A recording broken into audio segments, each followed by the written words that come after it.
From the documentary, the Muhammad Ali documentary, When We Were Kings. It was about Ali's fight with George Foreman. Ali was undersized, very much the underdog. Spolster's message, hey guys, that's the situation we're in right now. Take a listen. Okay. Ali couldn't figure him out. You know, Foreman had so much power, and it was just so much more than him at that point in his career that he had to figure it out some other way. And he came up, that was the rope-a-dope. Okay, you can draw some conclusions, okay, and some similarities. I'm not saying we have to come up with a rope-a-dope. However, come on, it's been 5 games in the fourth quarter where we just have not been able to close them, and that's where we're at our best. Spolster telling his guys, we don't have to get 4 games today, guys. We can't, but we got to get this one, and we got to finally figure the Celtics out. Mike? Well, Lisa, they're not throwing a rope-a-dope. They're throwing a left hook to start. As Pierce's shot is good. Pierce knocks down a 3. You know I'm a big boxing fan, so allow me to take this, fella. When you talk about Ali against Foreman, Ali had more than one weapon to counter Foreman's arsenal. That's the problem with the Heat. They need more than just Dwayne Wade. Other guys have got to step up to counter this Celtic team. Well, Quentin Richardson certainly has to start. 3 for 3 from downtown, 4 for 4 overall. He's got 11 points already. He had 5 points in game 3. Garnett travels. That's already 5 turnovers for Boston. Well, Miami's playing the type of defense that they're capable of. They are swarming.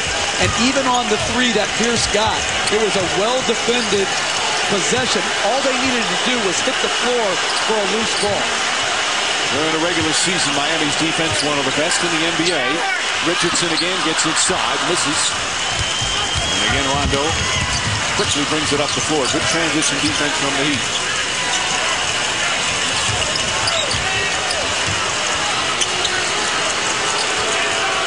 Garnett drives on Beasley. Nice play from Kevin Garnett for his second field goal.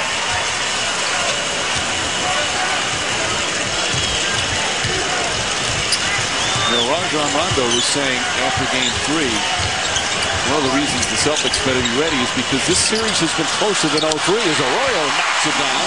Remember, in game 1, they were up 14 in the third quarter. They certainly could have won game 3. It came down to Wade missed and Pierce hit. End of story.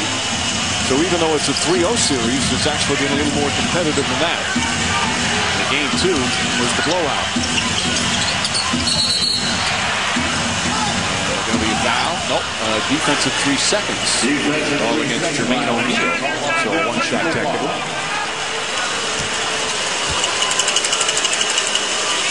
Could have not have drawn up a better start for the Miami Heat as O'Neal gets an explanation from Billy Kennedy.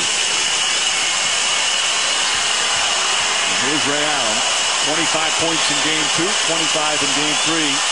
Pierce hit the game winner, but Allen hit a huge 3 late in the fourth quarter. And as you see, the Heat have gotten off to good starts throughout the series. It's part of the rest of the game that's been the problem. I don't think they should have to shoot the free throw on a technical. It should just be a point. Why should you have to shoot the free throw? You're calling an infraction on the other team. Because when they call holding in football, they make them kick a field goal to get the penalty? For Rondo, as the shot clock expires, this is a new one. No, I really did. It also speeds up the game. Just give them the point. It makes no sense. It does too. You just don't want to listen. Richardson again. Not wasting time putting it up. Garnett the rebound. Rondo amongst the league leaders in assists during the playoffs as well.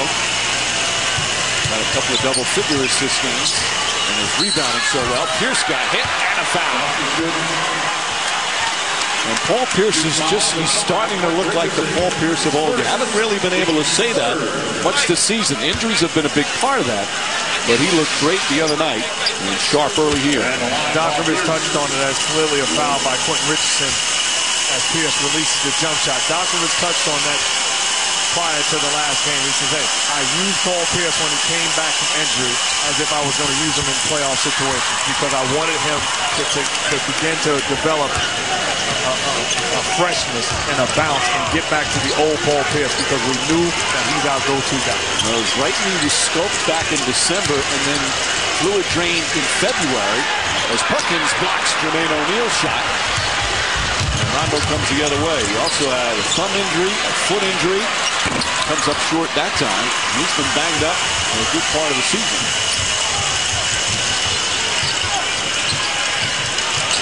Wade, the spin move, gets inside, can't finish. Rondo quickly the other way. Allen was open, he didn't see him. Pierce tries the extra pass, deflected out by Beasley. I give Rondo a lot of credit. You're watching him in transition time and again.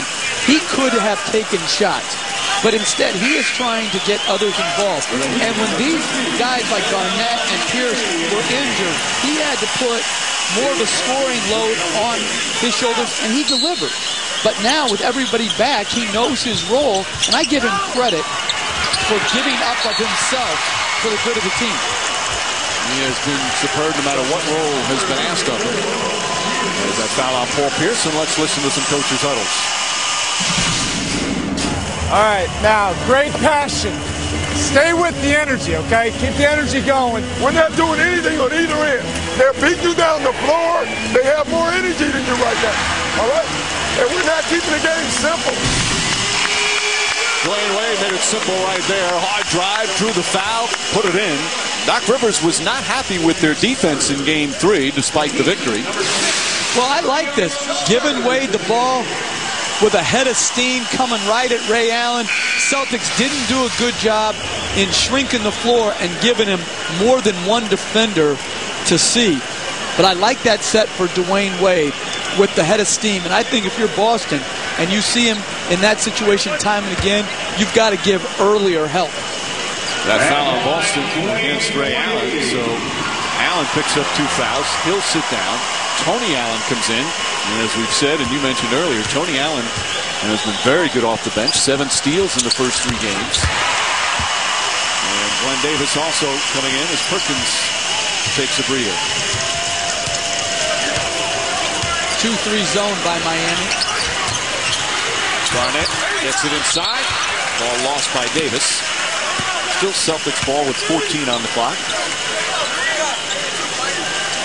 And Miami goes to that 2-3 zone because Tony Allen and Rondo, 2 not non-shooters but mid-range shooters, where they only have to cover really Paul Pierce at the 3-point line. Rondo finds Allen, who finds the seam. Bad pass from Garnett. That's 7 turnovers for the Celtics, and Wade the finish. Turnovers have hurt the Heat in this series thus far. Right now, it's killing Boston.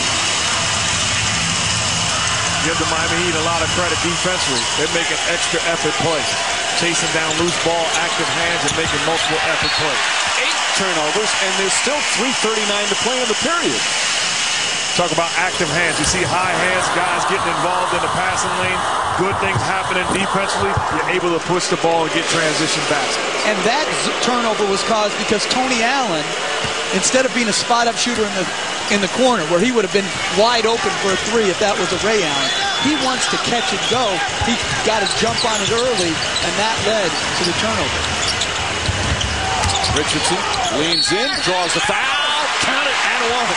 Quentin Richardson with 13 points here in the first period.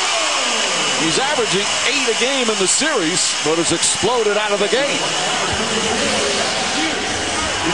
Well, shows the shot, steps through, takes a little bit of a bump, and really that's not his game. His game is not putting that ball on the floor and creating a shot. And I love what I just witnessed. Paul Pierce going up to Quentin Richardson on the line, and they're trash-talking each other. One thing about Quentin Richardson, he's not going to back down from Pierce. I know you're a heck of a player. I know you're a star, but I'm here to fight.